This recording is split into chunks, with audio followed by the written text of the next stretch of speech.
What's going on, people? How's everybody doing again? Listen, man, it's the Mind Your Business podcast. We are live right about now. Man, JB with you once again. I appreciate everybody for hanging out, tuning in with us. We are going live on YouTube, so make sure you subscribe so that way you get notifications of what we're doing when we're up, live shows, pre-recorded shows, whatever the case may be. But tonight we got something going on. We have I call them the culinary power couple. Husband and wife team that are killing the game right now. Go by the name of Cooking with Boy and the Kitchen Therapist. We're going to talk to them. Just kind of have the conversations, man. See what it's like not only to be an entrepreneur, but then also to be an entrepreneur and your business partners. It's a husband and wife thing, and just to see what that's really about. So let's see. Let me once again. We're in testing mode here, so new platform, but I think we got it. Let's see. Yeah. Hey, what's going on, y'all? How's everybody doing this evening? What's up, JB? How you doing, man? I'm good, man. I'm Hey. just trying to work, bro. Just trying to work and get some information to people, man, that may be interested in entrepreneurship. Um, Yes, sir. Definitely. and ultimately, man, the whole purpose of the show is to really, how can I put it? For those people that are interested and want to be entrepreneurs, I want them to know what it's really about. The ins, the outs, the ups and downs, the tiredness, all of those things. I don't want them to think that they could just jump into this thing and everything is going to be easy. And just because you have a good idea doesn't mean that all of a sudden it's going. Now, it doesn't mean that it's not. But just to understand, man, there's some work that has to go into this thing. So I said, well, who better than to get than, as I said before, the culinary power couple. You guys are cooking your faces off, man. Every time I turn around, y'all posted something, y'all somewhere posted up, selling dinners, cooking something. Brittany, man, you listen. Every time I turn around, you got a daggone recipe on there. I'm trying. I'm burning the house. I got smoke detectors going on and everything. Uh, but let's talk. How did you meet, first of all? Let's have that conversation. All right. First off, I want to say appreciate you for having us on and being able to share this information. Hey, hey, We're big on that too, so we definitely appreciate it. hey, nothing, Um, nothing at all. but we actually met. It's crazy. We met at my very first pop up. Mm, So that was what 2017. Hmm. 2017. My culinary teacher from high school. She was actually telling me about pop ups and how I should get my feet back wet and do a pop up. So I've been planning for like 6 months, and she asked me to come in early to help her with a class. Lo and behold, when I came in early, I was working with my wife, my current wife now, but it was just a big head girl at the time, and we was doing a birthday party, and I was in the back trying to prep while doing the birthday party, and we met there. So Hmm. she actually had kicked off her business that same year, but at the beginning of the year, and this time was what, June? Yeah, it was Yeah, June when we met. it was June this time. So yeah, we met at my very first pop up. Oh man. Yeah, that's something serious, man. So, and I guess with that, you almost know it was meant to be. So for me, that was definitely that feeling, that question, like immediately, like Mm, could it be? mm. For her, she had a little chip on her shoulder. Uh oh. People don't know, but she's a few years older than me. JB. So Okay. Okay. she All right. thought I was All right. just some young boy playing. Right. Yeah. Yeah. But you had to show it, though, didn't you? Right, Yes, sir. right. Yes, Put sir. I a know. little Okay. All smooth right. on it, you know. Mm-hmm. Mm-hmm. Now It let me ain't ask you take this: too long, but Did you cook something for her? No. no. No. Um, Uh oh. I was actually in a situation when I met Javon. Okay. So I really was just genuinely trying to help him um with the logistical side of his business. That's Okay. really what I was trying to do. Okay. And that's how he carried it when he was texting me. Is it? He was asking me Mm-hmm. like business questions most of the time. You weren't? No. I thought Yes, we was you having a were. conversation most of the time. No, he was asking Okay. me most of the time from June to like July. He was asking me like business questions and just trying to get to know me or whatever. So in July, I finally figured out, like, oh, like this young boy's trying to talk to me. Young boy, huh? Okay. Yes. All right. And You hear so, that? I mean, I was 30 with two children, a 10-year-old and an 8-year-old. So that's So she not a was like typical. 45 in the head. Exactly. About 45 mentally. So to have a 27-year-old trying to talk to me with no children, it was just a little weird to me. So, But at the end of the day, mm-hmm. whatever was done, it Yes. worked. It worked out. Our very first date, and we remember this like it's nothing, but our very first date, we were supposed to go to dinner, but some things happened. It was her best friend's birthday, so she took her to dinner, and instead we just met up at Waterside, and this was about 10 o'clock at night. Mm-hmm. We stayed at Waterside just talking until about 5 a.m. Mm-hmm. So from 10 p.m. to 5 a.m., we're on the water just talking. Mm-hmm. Good talk, like soul-stirring conversations. Mm-hmm. Okay. All right. And listen, I like to get from the beginning to where we are now. I like to know. Oh, for the story. sure. You know what I mean? I like to know all of that because, listen, like once again, you never know who's tuning in, and, for sure. and who's watching, and who just really needs to know what it is that they need to do. So you got fellas out here right now that's trying to figure out, well, what do I need to do to get a good woman? Right? Yeah. You know, what is it? Do I need to have that conversation where we up till 5 a.m. just having that? So it's and that's the thing. So, so besides that, let's talk. You both have, I guess, you still both have your own separate businesses. You have Cooking with Boy Boy. You have Kitchen Therapist, which I kind of want you guys to go into that. But then also, I guess you kind of decided, kind of once you got married or whatever, hey, let's also bring it together and do this as well. So now, let's talk Cooking with Boy Boy. Mm-hmm. Let's talk Kitchen Therapist. Because look, one thing that I can say, and I can't say this about all my guests, but I can definitely say this about you two. We have had the opportunity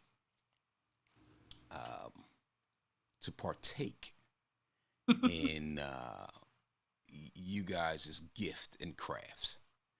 I think I posted on IG. We are still talking about those Mambo wings. Yeah.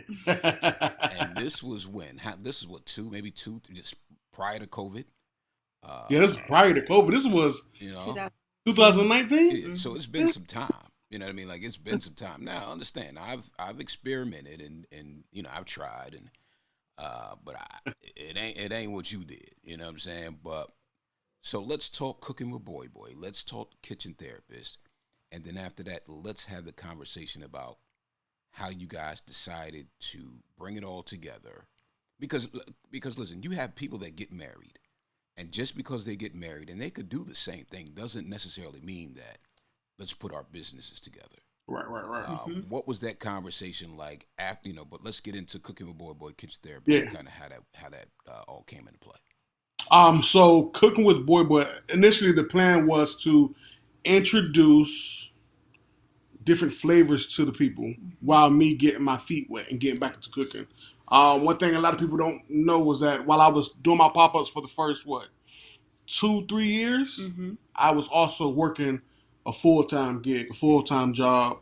I actually had the experience to go into a restaurant and all that good stuff. So for me, it was for me to get my feet wet, play with recipes, play with concepts, and just try to provide a different experience and different flavors to the customers. Got it.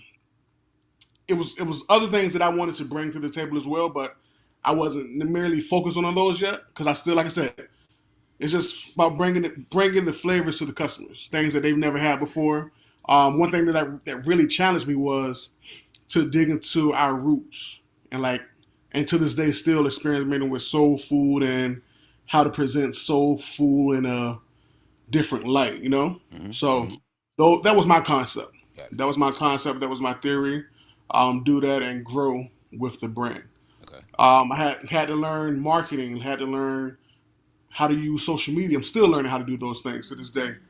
But yeah, that was my overall agenda, just cooking and serving. I will say this. and you may still be learning social media, but I think your wife may have that thing down pat, bro. Man. Bro, listen, man. I look at some of the stuff she does. I'm like, wait a minute, how in the world does she do that? But and Britt, listen, you need to go ahead and get a class together. So Yes. outside of cooking, Got you. She does that. Yeah. Oh, okay. So I haven't really promoted it as much, but I will be doing that for sure. Because you might be talking to a client right now. Because yes, sir. Because listen, this, like I said, you really put some things together. Your social media. Well, matter of fact, how many followers do you have right now? I have 12.5K followers. Javon, how many do you have right now? I have a little bit under 4K. Oh, hey, listen. Well, let me ask you this. Who helped you get to that little bit under 4K? Yeah, you need to go ahead and teach that class because I think I just hit. Well, I ain't gonna talk about mine, so yeah. Well, so Britt, it's work, man. It's work. Yeah. It is work. It definitely is, and I think, and I'll transition into kitchen therapy. Most of everything that I've learned to do has been out of a struggle. So, like I said, before I met Javon, I was a single parent of 2 children, and I was a social worker, and in that like struggling middle class, right? Because social work, you don't get paid that much. You probably get paid like 50K, but 50K is nothing when you're paying like family insurance, and you're trying to take care of 2 kids. So, I was really like burned out as a social worker, so much so that when I came home, I didn't want to cook for my kids, and my kids were used to me cooking for them. And so my son was like, one day, I was like, yes, let's just go to Taco Bell. And he was like, no, Mom, how about we go home and make tacos? And I was like, yeah, I'm not feeling that. And I felt like God kind of like tapped me on my shoulder, like, yeah, you need to go home and cook for your kids. Like, that is your son's love language, right? And that is how kitchen therapy was birthed. It is where cooking transitions from tasks to therapy. So I would literally come home, have my kids put their stuff down, do their homework, go play, go do whatever they wanted to do while I was in the kitchen cooking, listening to good music, sipping on wine, and cooking for my kids and decompressing from my day. So from that, I created kitchen therapy, and it is basically recreational classes for the public to teach them how to cook easy recipes and decompress and learn things about themselves that they probably wouldn't learn in the kitchen. It's like the epitome of that whole kitchen table experience with your grandma, your mom, and your aunt, asking you questions and all that good stuff. So, okay. Yeah. And like I said, you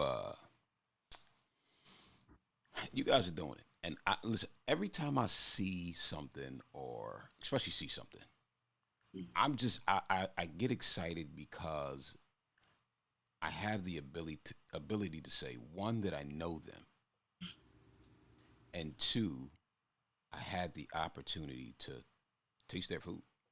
Wow. Like serious, like for real.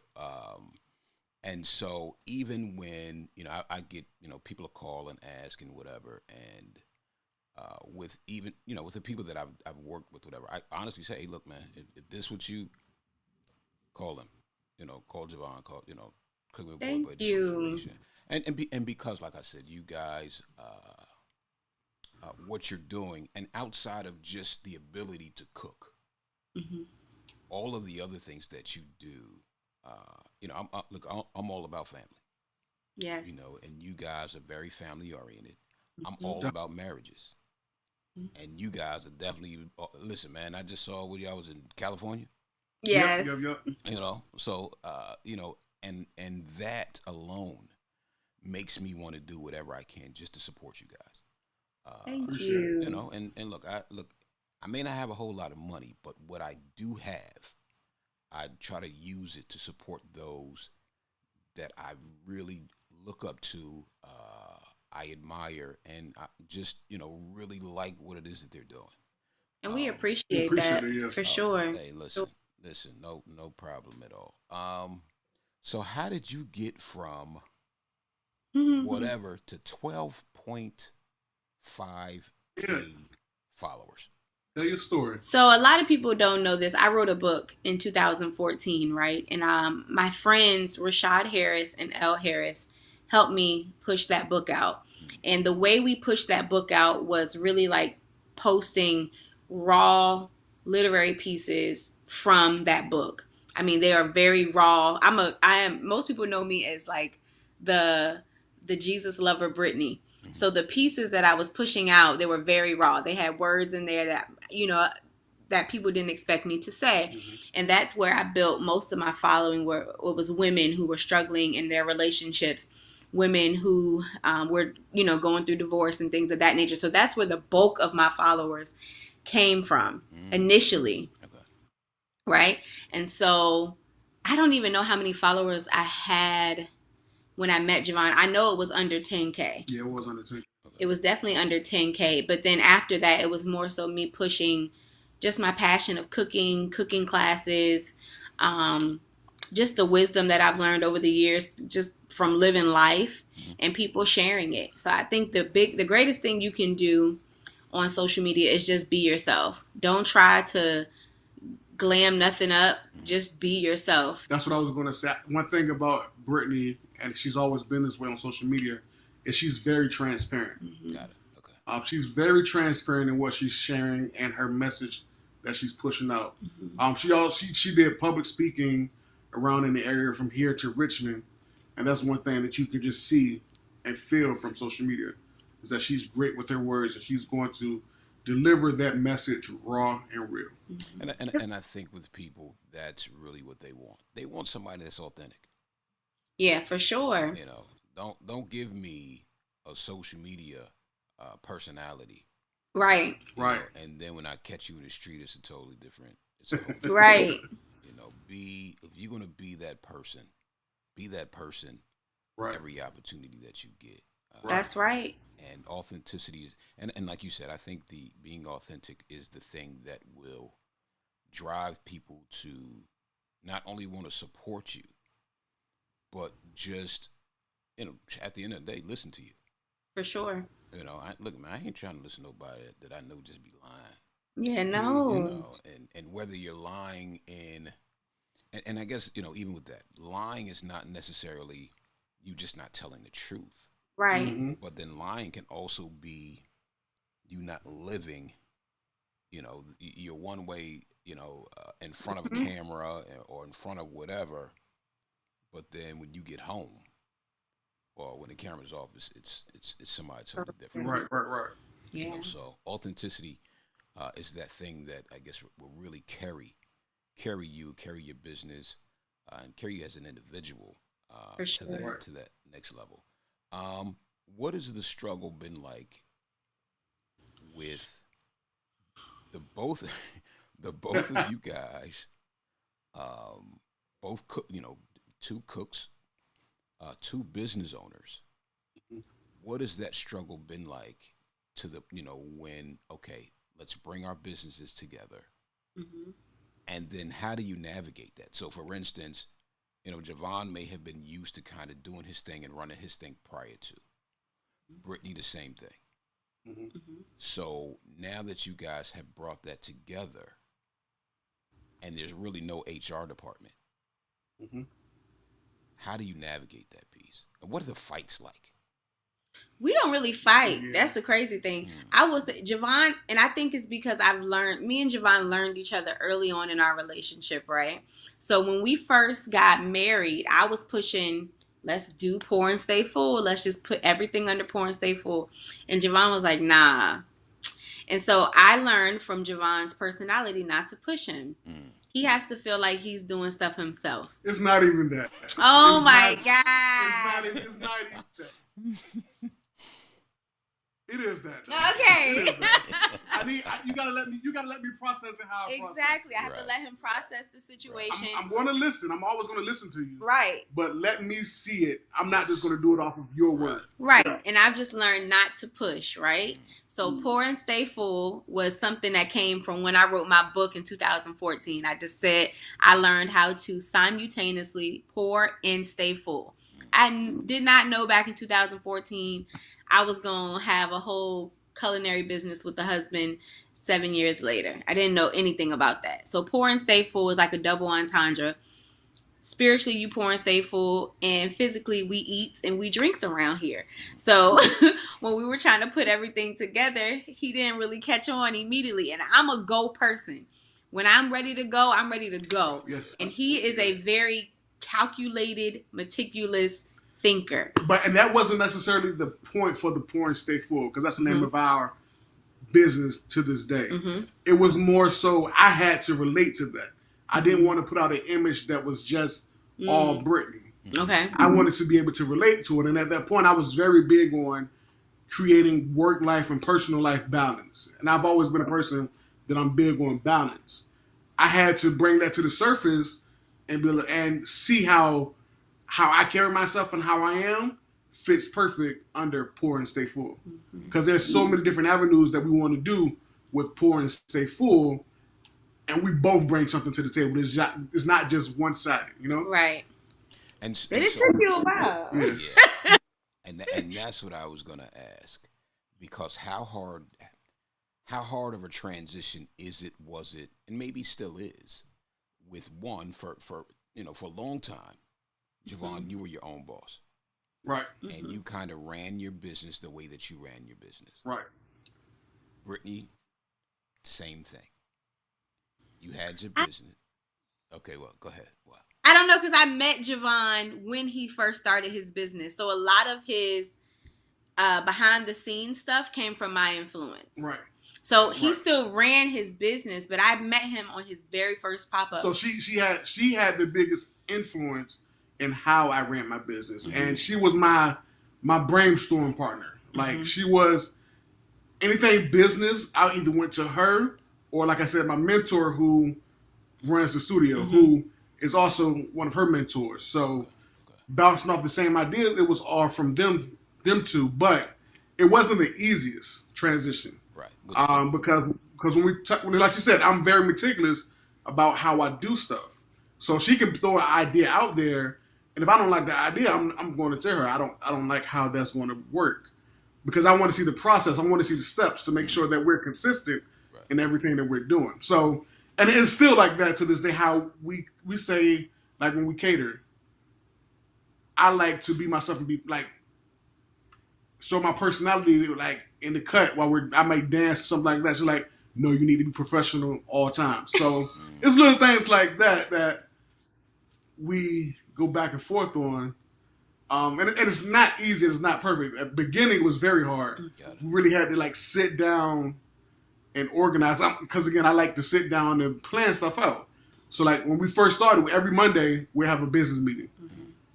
Talk about where we at with our businesses, any ideas, what we want to do for that year, X, Y, Z. We always just brainstorm together and throw those ideas out. And we'll be able to work through those processes, work through those steps, and that created where we're at now. And that's something that we still do. Like we don't do it as frequent, but we still at some point always come back and talk about business. Got it. Yeah.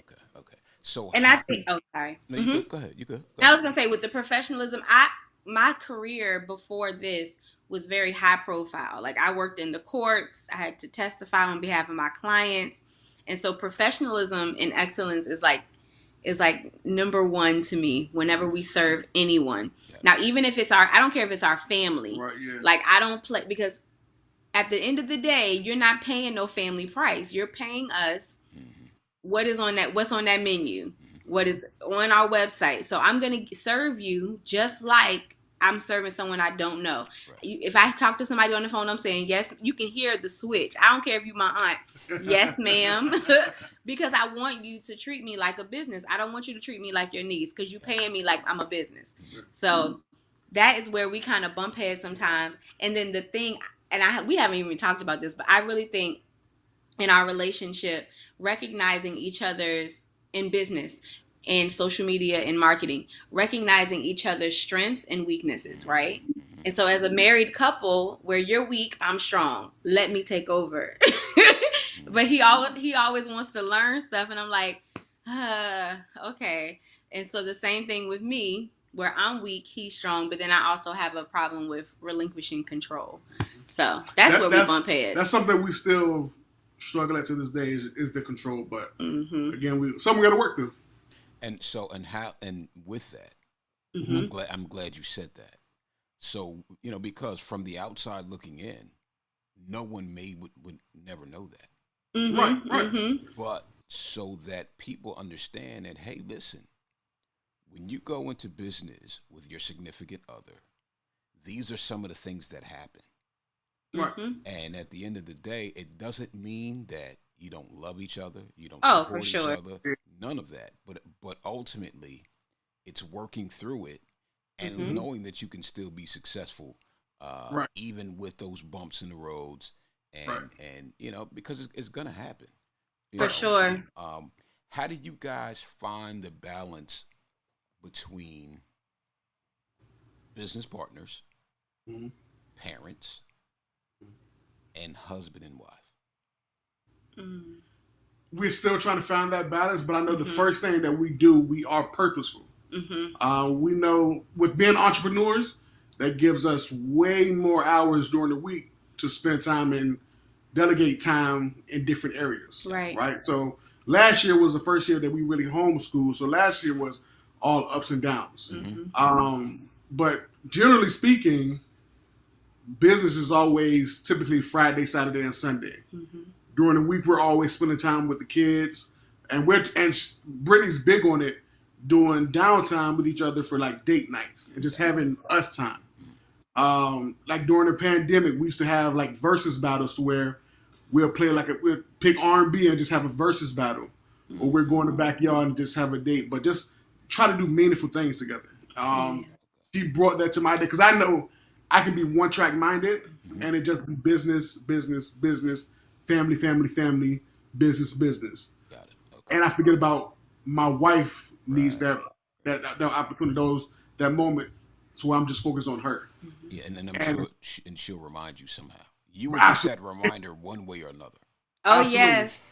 I would say when we had our businesses, it was easier to give her that opportunity because I was away so much. I was away. I didn't realize, but like 40, 50 hours a week was at work. Mm-hmm. Then it's her and the kids, so I had no problem being around her. But as entrepreneurs, we're in each other's space every single day. Constantly. So sometimes it slips my mind that we need to have our time. Got it. You know, so that's the battle that we're having right now. Just trying to create that opportunity. There's still a pandemic going on, so try to make the best of it. How Nice. graphic? Yeah, JB, how graphic can we go? let's go. Oh, okay. So where it comes up is at the end of the night, and it's like, babe, I get that tap in the bed, right? And I'm like, bro, we haven't even connected. Like, Right. how you expect me to really be into this? And we haven't even connected on a level that I need, right? And so that's where That's where the conversation. normally when the conversation. I was like, bro, you gotta woo me. What Right. you mean? And yes, because for men, we're very physical. Yes. And Right. physical, like you said, the little tap. Hey, babe, come on, babe. Tap. Yep. We ready to go. That's it. You know what I'm saying? Like, hey, we here. Let's go. Yep. But for women, it's totally different. You Right. gotta warm me up. Right. It starts in the morning. We need that, they need that extra time throughout the course of the day. Right. A couple extra text messages. That's And understand, I just had this conversation with my wife probably a couple days ago. mm-hmm. Now, question: do y'all work together? We do. So and it's kind of funny. So she has she runs a child care facility. Mm-hmm. I do marketing and graphic design in a different office. Mm-hmm. But then we come home, we work together. So we have Hanging with the Harrisons. Mm-hmm. She's actually the producer, and she kind of does a lot of behind the scenes stuff here on the podcast. And so we've got 5 kids. Mm-hmm. And so all of those things, and sometimes I forget as well that, throughout the course of the day, Right. some of the things you got to do, man, because Yes. if Right. not, you'll pay for it later. Yep. One way Right. or another. So Yes, sir. yeah. And even that's something that, we've talked about even as far as trying to do some things just with, and we did it. We were, doing the Hanging with the Harrisons just for married couples. Because outside of just the entrepreneurship, but then just married couples in general, they have a whole totally different things that they have to deal with. Yeah, it's real. Oh yeah, understanding your partner. Yep. The whole love language thing. If you have a partner that has multiple love languages, all right, well then when do I need to do this instead of doing this? Right. You know what I mean? I'm thinking, oh yeah, man, hey, listen, I'm thinking, okay, this is the love language she needs right now. But then it turns out that ain't the one she needs. It ain't it. Right. It's like, oh man, like come on, man. Right. Yeah. Right. So it's exactly. Yeah. Exactly. But we're complex. But the good thing about it is this. Javon, just know, you're not the only one, bro. See, you're not alone. You're not by yourself, man. I've learned that, like, being, what's the word I'm looking for? I'm being intentional about meeting married friends, Yes. Her friend Elle and Shaw, they're married. They've been married for 8 years now? Yeah, 8 or 9 So years. I've been like talking to him. We have a podcast together, just getting his insight of what he goes through. Yeah. And he's 8 years into it. I'm like, bro, okay, so you get it. You see where I'm coming from. It's life. So yeah. It's life. It's that's one of those things. Look, I know people right now that have been married for years. I got a guy who's a mentor. He's like my brother. He's still learning stuff about his wife, and they've probably been in good 40 years. Wow. So it's not like, look, man, I don't care how much time you spend together. At the end of the day, man, we all still have a lot to learn about our For sure. Right. Look, it doesn't, you can be locked up with this pandemic for the next year, 2-3 years, and you're still not going to know everything about your spouse. Right. So true. Right. So trust me, bro. We all learn at the same time. We all learn. Listen, guys, for those who just tuning in, it's the Mind Your Business podcast. I'm JB Harrison. Today we have the Calliers. I call them the culinary power couple because they are doing some things here in our area. That's just amazing, especially when it comes to food.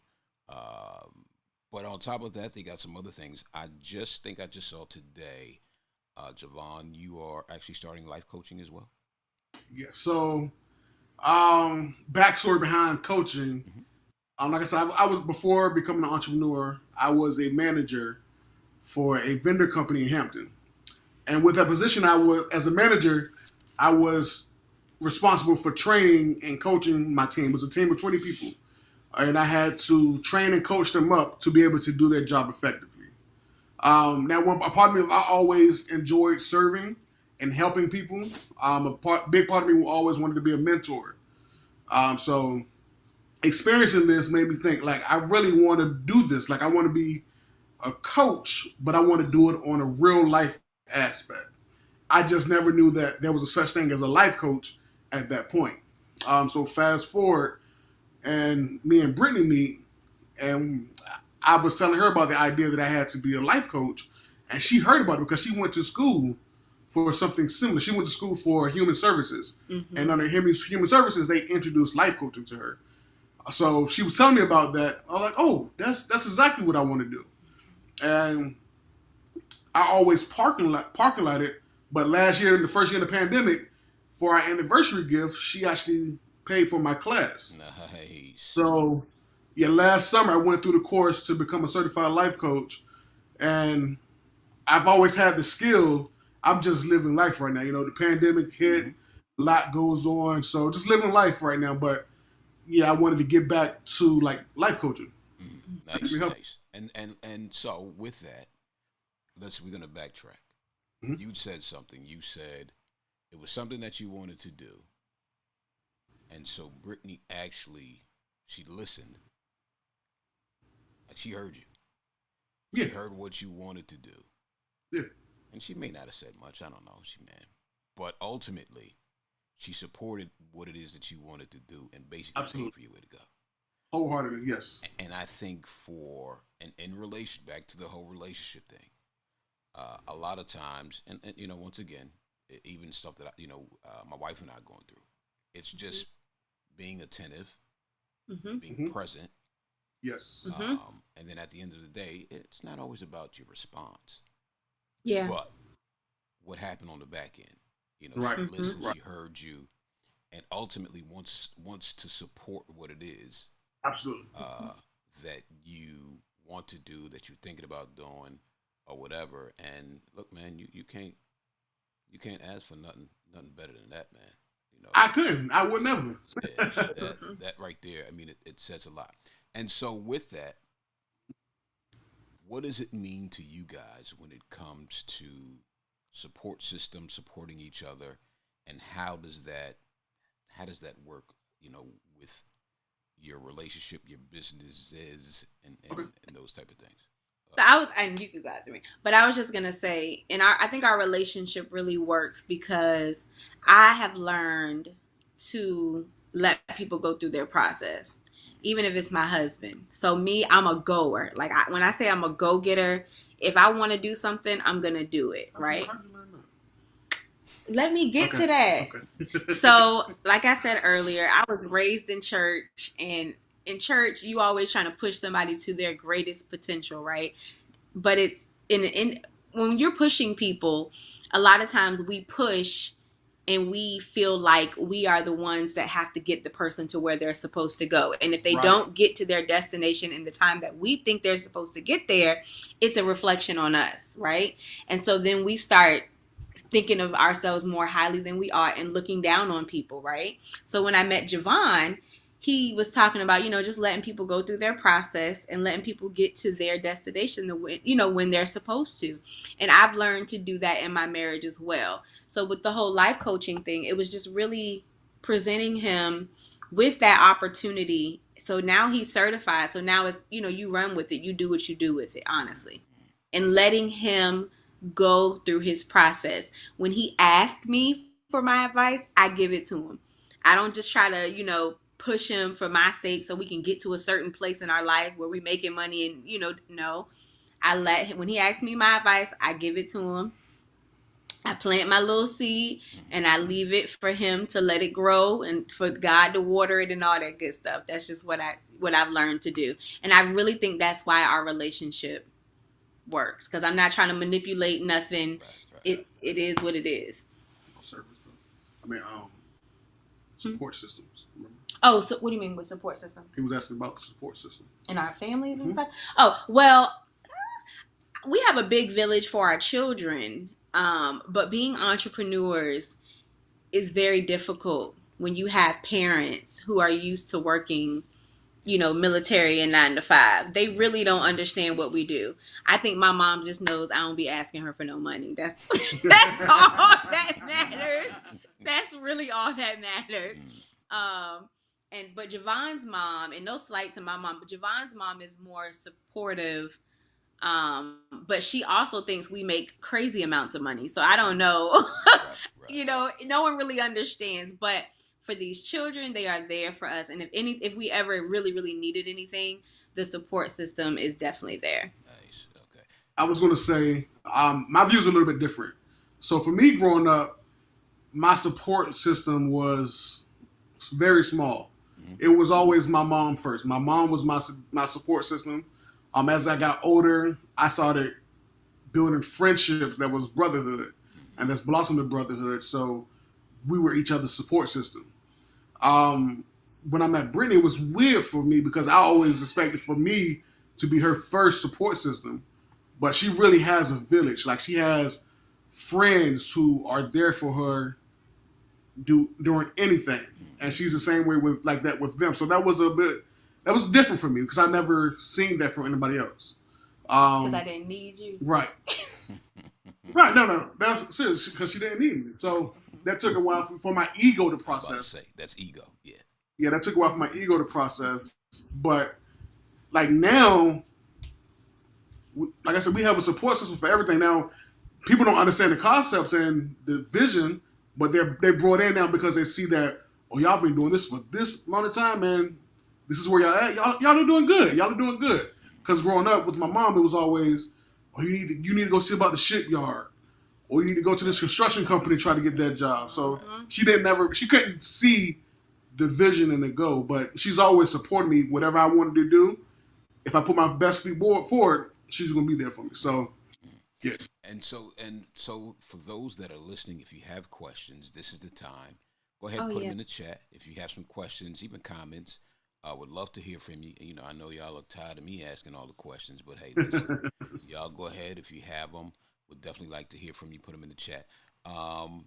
So what is it? And I will say this. Apparently, you guys have set a very, I won't say a high bar, but the fact that your children are following behind you guys. So, for instance, you know, I do my research. I do however you want to call it. I do my research. Let's go. So your son has started his own business. Mm-hmm. Talk about and how old is your son? So our son is 13 years old, right? About to be 14. Freshman in high school. Yes. It's crazy. And GJ's very smart. So very smart. He called my dad and was like, Grandpa, I want a computer. I need a computer fast enough so I can mine Bitcoin or something else. I don't know the language. That's exactly what he said. Bitcoin. And my dad is all about stocks, Bitcoin. He's all about that stuff. So my dad sent him the money to build a computer. This was like almost $1,000. Was it? Almost $1,000. Yeah, to build a computer. So, and this is unbeknownst to me, right? So I see computer parts coming to the house. I'm like, what are you doing? Where did you get this money from? He was like, Grandpa gave it to me. I'm like, okay. So yeah, he built that computer from scratch, and he just thought it was something so simple. So simple. He thought it was normal. Oh, the people I follow on YouTube do this. I'm like, GJ, those are grown white men. Like, who built computers? You are a 13-year-old boy who has built this computer. And so we presented the notion of starting a business doing it because he loves his money and he loves to be able to do what he does. But we also wanted to learn for him to learn a work ethic. Right. So the past since I've been in his life, it's always been about me trying to make sure he understood where money come from because he always wanted money, but you need to see the work that's being put behind the scene to get that money. So for him to say, I want to do this and do this business, I was like, oh, I love it. Because behind the scenes, he was working the pop-ups with us. He was working the pop-ups. He was seeing the hustle and bustle with the pop-ups. He sees the hustle and bustle with us catering. Mm-hmm. And it's like, you see the work you got to put into it. Yeah. You sure you want to do this? Like, yeah, I want to do this. It's something that I want to do. Even if it's not full-time, I had the opportunity to do this. He has a way to get money. And then we had to also tell our village when he called, because our kids are spoiled. If our son were to call his godmother, he called my dad. My dad gave him over $1,000 to build a computer. So I had to tell them, if GJ calls you and asks you for anything, give him a job to do.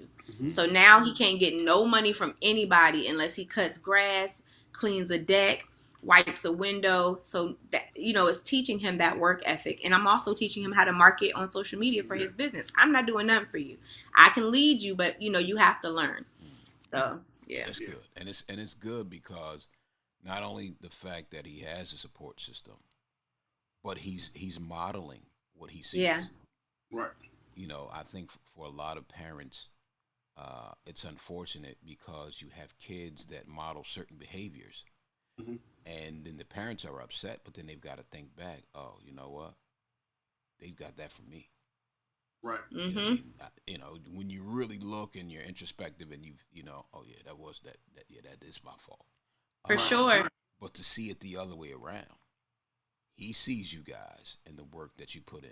I remember when we went to a pop-up, he was doing fries. Yep. I remember that. I was like, hey, bro, this is the best thing on the menu, man. These fries is yep. banging. And so, but he understands that and he sees it. Yeah. And there's nothing like having good role models in your life. Mm-hmm. We try. We really do. Yeah, Lord knows. Listen, man, it's not easy. Mm-mm. No. But at the end of the day, you can only do what you can do. That's right. And as long as you're doing it to the best of your ability, ultimately they'll understand. And they may not get it today, mm-hmm. but they'll end up catching it. We did get a question. we got a question from our man Ski, man. What's up, brother? Oh, that's our mentor. We love listen, Ski and Janae. And look, and so that is a perfect example. That's a good dude right there. Yes. I mean, he is a good dude. An amazing guy. And so, a good dude who's mentoring a couple of good people who will ultimately mentor someone else. Yes. And just look how that'll go. Right. For sure. You know what I mean? But just great people, man. Oh, so anyway, what do you envision for your business in the next 2 to 3 years? That's such a mentor question. Yes. So you want to go? Or I got it. You go for it. So over the next 2 years, we definitely want to get we definitely are trying to get our building for sure. I feel like we have everything in place, but our building, we're securing contracts with, we have a contract with the city of Hampton right now. We just secured a contract with the city of Norfolk to teach therapeutic cooking classes. So it's just, I think over the next 2 years, it's just getting our building and hiring people. And for us, hiring is just not people working for us. We really want to help people get to where they want to be. Yeah. So it's almost like a revolving door of working and mentorship at the same time for us. So over the next couple of years, we definitely want to get a building, hire staff, build them up as well. Yeah. In the meantime, with the building, we want to do so much with the building. Yeah. Like we're doing therapeutic cooking classes with the youth. Mm-hmm. We still want to do couple classes. We still want to do pop-ups, but also we want to have a food truck with that building. Mm-hmm. So we're still same thing, but on a bigger scale. Yeah, and also having a kitchen for other people to come in and cook as well, but also teach them how to be legit businesses. Right. When it comes to business taxes, business licenses, marketing your business on social media, being yourself. So there's so many different things we want to do in the next 2 to 3 years. Yeah. And I'm sorry. And getting back to recreational classes too. Like the classes are my baby. Mm-hmm. Those are our, my therapeutic cooking classes. They're recreational, but to me they're therapeutic for other people as well. So what about the cooking with Zaddy thing? What's going on? Oh, yes. So that's our couple classes. Yeah. Those are our couple classes. The cooking with Zaddy. Like, we're not really limited to, we have a studio that we can work out of, but it's not ours. Right. So that becomes a challenge sometimes as well. We're grateful to have that door, but we really just need our own building. Yeah, it's nothing like having your own. Yeah, for sure. And I think even the people that you work with that are allowing you the freedom and the opportunities, they probably want you to have your own as well. Yeah. And it's nothing like that. So once again, shout out to Ski, man. Good dude. Shout out to Ski. Godfish, you guys get out there. Support them. Get out there at both locations. Sweet grits. He got me eating sweet grits. Good people. And it's good. And I think what's good is the fact that when you have successful people that are willing to pour into other people to help them become successful as well. Yeah. I think for so long as a community, as a culture, or whatever, that's been missing. Ooh, I'm glad you said that. You know what I mean? Because it's been missing, man. And we need that. Yeah, most definitely. I've been reading. I read some of all types of books, but there's a book I'm reading where I've stopped reading, and it's called Outliers. And a theory that the guy was having in that was there were people there was a group of small people from Italy. It was a small village in Italy, and they settled in Pennsylvania. And they were wondering, like in the 1920s, how these people were able to live to 90s to 100s during a time frame where the average lifespan was about 60 to 70 years. And what the guy theory was, they were a tight-knitted community. Mm-hmm. Like there were communities to where you go outside, you're speaking to your neighbor, you're helping your neighbor with their garden, they're cooking from the house down the street bringing everyone down the block food. Like they were that tight knit. Concept of community, right? And I can definitely say, while Ski is up here, just to give him his flowers, he and Janae, Ski willingly just pours, just like you said. I mean, anything we've ever asked him, he tells us exactly how to do it. You know, no question asked. Sends us inspirational messages from Dr. Miles Monroe at the right time. You know, just checks in with us, and you know, we're just really grateful to have that. Anything we've ever needed, I feel like God has provided it, whether it's people, doors, whatever. Yep. And it's amazing, man. It's amazing to have people in your corner. Yeah. People that you can count on. And I think ultimately people that you can count on, but that don't want anything in return. Exactly. You know what I mean? I think a lot of relationships are they're kind of lopsided. They're one-sided. They're you know, motivation driven. But when you can find the true and real relationship where those people only want to see you succeed. Yeah. You know, those are the ones that you have to invest in. Yeah.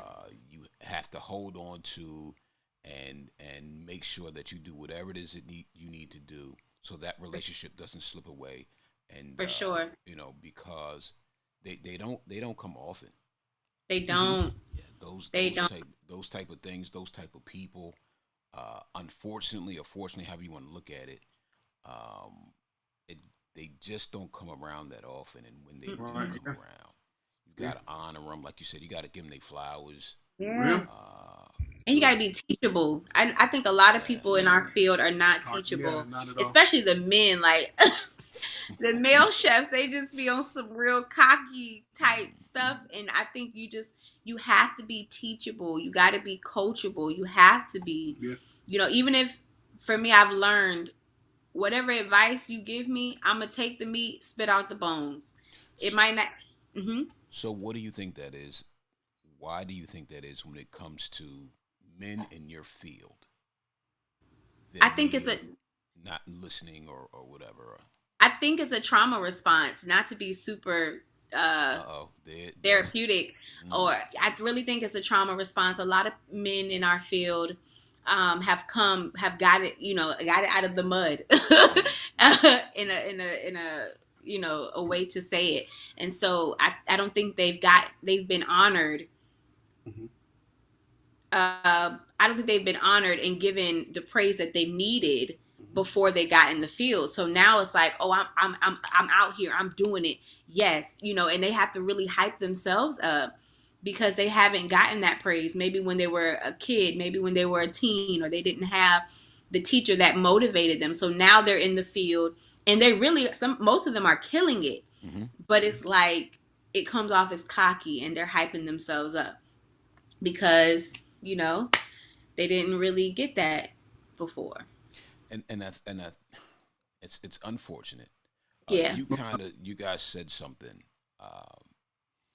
because I think a lot of people think of this as it's a hustle. Right. Not necessarily a business. Right. But ultimately just a way to make some money. Yeah, you don't like that. I hate that. So, me personally, I love the pop-up scene, right? Not necessarily here because we're still coming up with the pop-up scene, but like if you look at pop-ups in Canada, California, pop-ups are crazy. Right. Pop-ups are like what food trucks are here.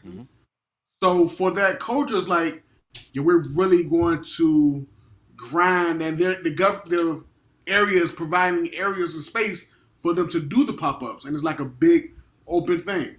But seeing it here, and because we're years behind in the pop-up scene, it's become a hustle. Right. And you've seen it evolve from the what is it called? What is it called when they used to sell plates out the house?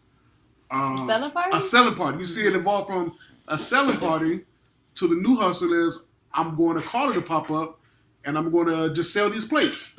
I love it, but I hate it. It's a love-hate relationship because you're not taking it serious in terms of business. Yeah, it's for some it's well, and I guess too the other thing is this though. Some people may not necessarily think they can start a business Hey. Right, doing that.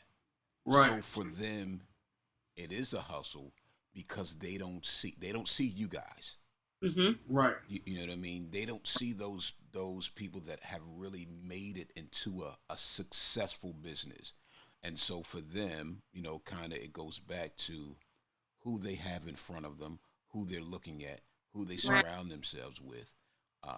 Because understand, if they had people like you, people like Ski, then it would change how they look at it.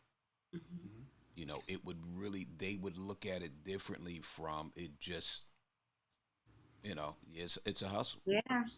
And I want to give a shout out to another guy, Jarrell from Namarama. Yeah, He's, a, yeah, yeah. he's another guy who's big on just trying to expose and grow the area. He's been working with the government, like the the city of City of Norfolk Norfolk. mayor. Yeah. Right, he's been working with him, just trying to do some things out there. So I love it. Mm-hmm. I love what he's doing and trying to just change that culture. Yeah. Yeah. And I think we're all in the food scene. We're presented with opportunities, but it's all about because we were at the same point, Right. teaching classes and just doing pop-ups. But then people started asking us to cater, and so I just think you got to be teachable and you got to be coachable, not only to outside people, but to just be adapting to what's going on. So if I got people asking me to cater, that means I need to come up with a catering menu. Like, you know what I'm saying? So I just think having that skill of it's really life skills that you learn in business, being adaptable, being teachable, and coachable, and allowing your client base to push you to greatness. I never wanted to cater, but catering money is providing a lifestyle for my kids, and creating us trying to create some type of legacy for us as well. But I just think we have to allow ourselves to be pushed to excellence and greatness. Well, I'll say this: you guys are doing it. Thank you, You're sir. doing it. You're setting the standard and you're setting the bar real high. Thank you. But I can honestly say that even with that, knowing that you guys are willing to assist other people in becoming successful as well. Like, it's not one of them things where you guys just want it for yourselves. Oh no. You know what I mean? And I think a lot of times it's unfortunate, but people only want it for them, and sometimes for their family. Sometimes they just want it for themselves. They don't even want it for Oh other yeah, people. for sure. But that goes with our brand, like Brittany was saying. It's kitchen therapy. It's kitchen therapy is the main umbrella. You have cooking with Boy. Stay full. I'm sorry, Pour and Stay Full is the main umbrella. You have cooking with Boy, kitchen therapy, and Callier Catering under that. But we're also using our skills, like I said, with life coaching for me, with human services for Brittany. We're implementing those things because service is big for us. Yeah, service is everything. No matter what, we always wanted to provide service to people, and no matter how it came. So that's just a part of who we What's are. your quote? Serving. What's the quote you always say? The king quote with the servant. He who wants to be king must first become a servant. That's a saying that I picked up 10 years ago, and it's still with me. Yeah, that's good right there. That's good. Well, look, I appreciate you guys. I really do. I appreciate you guys coming out, hanging out. I'm sure there's a million other things that you guys could have been doing for this hour. But y'all came, you hung out, we talked, it was transparent, honest. If there's anything that I can do, I said this before. Right now, today, I ain't got a whole lot of money. But I'm saying today, maybe at this moment, I'm speaking. I'm speaking. Now a month from now, y'all highlight me might be a different story. But Listen, you know what I mean? listen. But, right now, if there's anything I can do, my wife can do, please let us know. Thank you. But I do. I really appreciate you guys. You guys been to our home. We're trying to figure out how we're gonna do something again. Let us know. Yeah, definitely appreciate you guys. And before we go, I do a thing highs and lows. So I want you guys to give me your highest high and your lowest low when it comes to your journey of entrepreneurship. And you can go either one. You can do lowest first, highest, whatever. That's on you guys. But your lowest lows and your highest highs. My highest high. Okay. One of my lowest lows as an entrepreneur was when I left the restaurant and I got back into doing pop-ups full time, right? For me, I did a pop-up in January, one of the best pop-ups to date. I did another pop-up in February, one of the best pop-ups to date. Then all of a sudden COVID hits. So at the beginning of the year, it's like, okay, this is looking real good. I made a great choice to do this. It's looking real good. Then all of a sudden COVID hit, everything shut down. Mentally, I just began to go and spiral into a hole. It was the doubt of, did I really make the right decision? How am I going to provide for my family? Like, how are we going to eat? We always said we'll be entrepreneurs as long as our kids don't feel it. So it's like now, I'm second guessing everything about myself. My confidence is shot. My pride is shot. So it was from that point to what I had to pretty much rebuild myself and rebrand my mind and just learn how to think again and just look at things in a different perspective. Because all of 2020 was a shell shock for me. Yeah. Like it was different. But some of our highs is just some of the clients that we've been able to work with. That's good, because I was trying to think of one. Good God. We talk about it. We talk about it all the time. Like some of our clients that we've had the opportunity to serve are like big, huge clients in the area, and it's like, yeah. There's a verse in the Bible that says, "Your gifts will make room for you and place you in front of very important people." And this year we have really, and I feel like we're all important, right? But we have been able to cater and serve some of the people that we look up to. We've served celebrities, we've served, clergy people that I look up to. We've served a lot of people. So I was really over here trying to think of a high for me. I'm like, I ain't reached a high for me yet, but that has been a high for me. But like as a short-term goal. But I think our highest high for me will be us having a building and it being like a pillar in the community. That's what I'm reaching to like right now. But my lowest low, it was just like Javon's, when I transitioned from full-time social work to being full-time in our business. That was a very low, because I think a lot of times as individuals, especially in America, we place our identities in the roles that we play. So all I knew was social work. All I knew was, doing social work. And the type of social work that I did, it's still deeply embedded in me. I still have dreams about doing casework. So it is deeply embedded. So just trying to transition. And one day Javon looked at me, he was like, "Don't forget who you are." And baby, that was one of them times where it was like, you ain't even have to tap me, bro. Like, he didn't even have to tap me. It was like, come here, Zaddy. Yeah. He said, "Don't forget who you are." And that really was like him speaking to me, but also God speaking to me, like God speaking through him to me, like, yeah, I'm still who I am. I'm just, in a different role right now. So I just think we pour everything into our business and we stay full. That's it. Hey, you can't end it no better than that, man. that was good. Thank you. If people need to get in touch with you, they want to know how to get in touch with you, what do they need to do?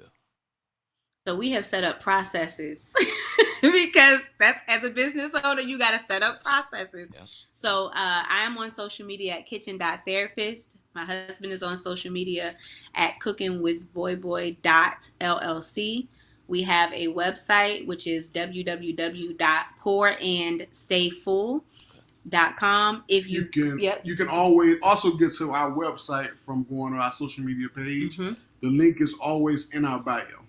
And Google, if you Google pour in stay full, it pops up. So it's pretty cool. Got it. And I'll make sure that on my link tree, that I will link the website so that people can get there and holler at you guys for whatever it is that they may need. Thank you. I appreciate you guys. No appreciate problem. you, man. Thank you. Thank you for this opportunity. Hey, look, man, I'm glad we tried it before. I know y'all schedule was kind of hectic, especially Crazy. Right. So it was like, look, but we'll do what we got to do. I'm glad we were able to make it happen, and we will definitely stay in touch. And I'm looking forward to some big things from you guys. Thank you. I would like this, bigger things, because you Thank guys you. you're already doing it. Look, you survived COVID. Listen, Right. You know what I mean? Now, regardless of how, whatever, I don't know. Listen, you survived COVID. You guys are still flourishing. You still have your businesses intact. yes. And at the end of the day, your marriage and your relationship is intact. You're sitting on the same couch together. That says a lot, man. Wow. Yeah. Bro, that says a lot. You know, a lot Gotcha. of people didn't. A lot of businesses didn't survive. A lot of relationships didn't survive. Yeah. You know, a lot of people in general didn't survive. Yeah, for sure. So you guys are at a great place, and I'm looking forward to seeing what happens, man, down the line. Thank Appreciate it, you. man. We thank Hey. you. Nothing at all. Appreciate you guys. No problem. All right. Once again, you guys, Mind Your Business Podcast.